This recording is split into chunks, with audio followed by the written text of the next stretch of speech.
Friends, welcome to Ramas Arusuvai kitchen. நாம் இன்னைக்கு இந்த வீடியோவில் என்ன பார்க்க போகிறோன்னா ரொம்பவே டேஸ்டியான பருப்பு கடையல் எப்படி செய்யலாங்கிறத பார்க்க போகிறோம். வீடியோக்குள்ளே போகிறதுக்கு முன்னாடி சேனலை ஃபஸ்ட் டைமாக பார்க்குற ஃப்ரெண்ட்ஸ் சப்ஸ்கிரைப் பண்ண மறந்துடாதீங்க. கூடவே இருக்கிற பெல் ஐக்கானையும் கிளிக் பண்ணிக்கோங்க. நமக்கு இந்த பருப்பு கடையல் செய்கிறதுக்கு தேவையான பொருட்கள் பார்த்திங்கன்னா துவரம் பருப்பு, பாசிப்பருப்பு. நம்ம 2 பருப்புமே யூஸ் பண்ணி செய்யலாம். ரொம்பவே நல்லா இருக்கும் டேஸ்ட்டு.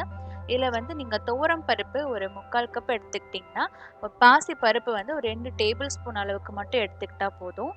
இல்லைனா உங்களுக்கு ரெண்டுமே ஈக்குவல் அமௌண்ட்டில் கூட நீங்கள் எடுத்துக்கலாம். ரெண்டுமே ஈக்குவலாக கூட நீங்கள் எடுத்துக்கலாம். நான் வந்து 3/4 கப் அளவுக்கு துவரம் பருப்பு எடுத்துக்கிட்டேன். 2 டேபிள் ஸ்பூன் எக்ஸ்ட்ராவாக பாசிப்பருப்பு எடுத்துக்கிட்டேன். இந்த பருப்பை நல்லா கழுவி கொஞ்சம் நேரம் ஊற வச்சுக்கலாம்.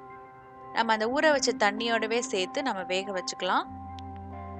இதில் 4 பீஸ் வந்து கார்லிக் சேர்த்துக்கோங்க. பூண்டு நல்லா உரிச்சிட்டு பூண்டு சேர்த்துக்கோங்க. ஒரு 1/4 டீஸ்பூன் அளவுக்கு சீரகம் சேர்த்துக்கலாம்.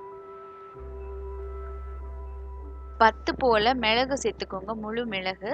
அப்புறம் வந்து உங்கள் காரத்துக்கு ஏற்ப வரமிளகா சேர்த்துக்கலாம். நான் 2 வரமிளகா தான் சேர்த்துருக்கேன். இதில் அரை தக்காளி சேர்த்துக்கோங்க. தக்காளியை ஒரு அரை பழம் மட்டும் சேர்த்துக்கிட்டா போதும். இதில் தேவையான அளவுக்கு மஞ்சள் தூள் வந்து சேர்த்துக்கலாம். ஒரு 1/4 டீஸ்பூன் அளவுக்கு மஞ்சள் தூள். இதெல்லாம் சேர்த்து நல்லா விசில் விட்டு வேக வச்சுக்கோங்க. பாருங்கள், பருப்பு நல்லா வெந்துருச்சு. இதை ஒரு மத்து வச்சு நல்லா கடைஞ்சி எடுத்துக்கலாம். இப்போ இதை எப்படி தாளிக்கலாம் அப்படிங்கிறத பார்க்கலாம். அதுக்கு ஒரு பேனில் ஒரு 2 டீஸ்பூன் அளவுக்கு எண்ணெய் சேர்த்து கடுகு உளுந்த பருப்பு ஒரு அரை டீஸ்பூன் அளவுக்கு சேர்த்துக்கலாம். ஒரு 1/4 டீஸ்பூன் அளவுக்கு சீரகம் சேர்த்துக்கோங்க. சீரகம் நம்ம வேகும் போதே சேர்த்துருக்கோம், அதனால் கொஞ்சோண்டு சேர்த்துக்கிட்டா போதும். இதில் நறுக்குன சின்ன வெங்காயம் போட்டு தாளிக்கலாம். அதுதான் ரொம்ப டேஸ்ட்டாக இருக்கும். என்கிட்ட சின்ன வெங்காயம் இல்லாதனால பெரிய வெங்காயம் போட்டு நான் தாளிச்சிருக்கேன். கொஞ்சோண்டு கருவேப்பிலையும் சேர்த்துருக்கேன். இதெல்லாம் நல்லா பொன்னிறம் மாற வரைக்கும் நல்லா ஃப்ரை பண்ணிக்கலாம். அந்த வெங்காயத்தோட கலர் வந்து நல்லா மாறணும்.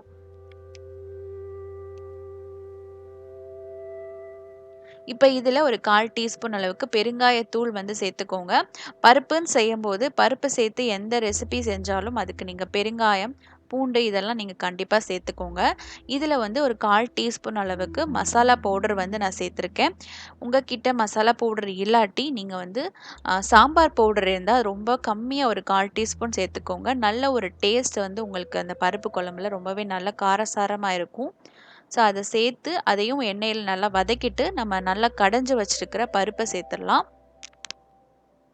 நல்லா மிக்ஸ் பண்ணி விட்டுக்கலாம். இதுக்கு தேவையான அளவுக்கு தண்ணி சேர்த்துக்கோங்க. நம்ம அந்த குக்கரில் பருப்பு வேக வைக்கும் போது அதிலே கொஞ்சோண்டு தண்ணியை சேர்த்து நல்லா அலசிட்டு அந்த தண்ணியை சேர்த்துக்கோங்க. தேவையான அளவுக்கு உப்பு சேர்த்துக்கோங்களாம். ஏன்னா நம்ம பருப்பு வேக வைக்கும் போது உப்பு சேர்க்கலை. ஸோ இப்போ நம்ம தேவையான அளவுக்கு எந்த அளவுக்கு உப்பு வேணுமோ அந்த அளவுக்கு சேர்த்துக்கலாம். கடைசியாக கொஞ்சோண்டு கொத்தமல்லி இலை, 1 டீஸ்பூன் அளவுக்கு நெய் சேர்த்து நல்லா இறக்கி வச்சுக்கோங்க. ரொம்பவே சூப்பரான ஒரு பருப்பு குழம்பு. இதை வந்து நீங்கள் சாதத்துக்கும் நல்லாயிருக்கும், நீங்கள் சப்பாத்திக்கும் ரொம்பவே நல்லாயிருக்கும்.